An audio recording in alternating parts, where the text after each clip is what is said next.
munaasabadan oo loo sameeyay afar arday oo kamid ah ardayda ku guuleysatay deeqda waxbarashada dalka Itoobiya oo ka tirsan dugsiga sare ee Mijaad Quule aadan ee magaalada Hargeysa ayaa horeba madashaasi waxa ka hadlay maamulka dugsigaasi oo ka waramay dadaalkii ay sameeyeen ardaydaasi.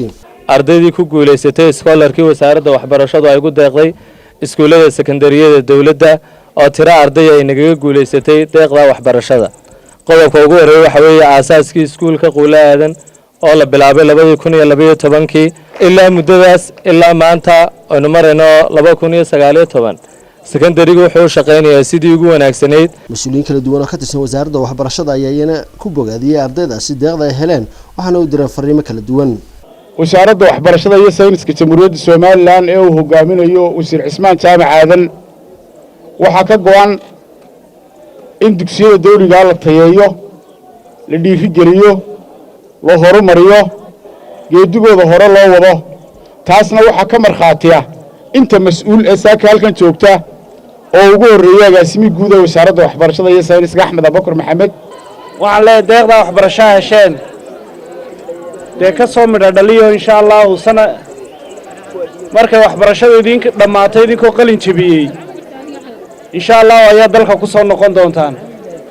hadda dadaashaan ardayda maanta loo dabaaldegayo xuska aynu sameynayno way gaari doontaa kii aan dadaalin dhexdu bartanka qadini doona waxaan idin leeyahay kulli kuwii dadaalayo baan idin arkaa ee dadaal muujinaya. wadaniyada iyo dalkani wuxuu soo maray ardayda Mijaad Quule aadan dool aad iyo aad bay uga dhareegsanaayeen aad iyo aad bay taariikhdii SNM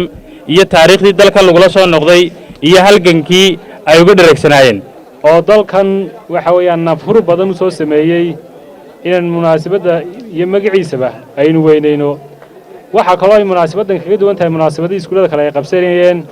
waa bishii October baynu ku jirnaa waxay nagu soo aadan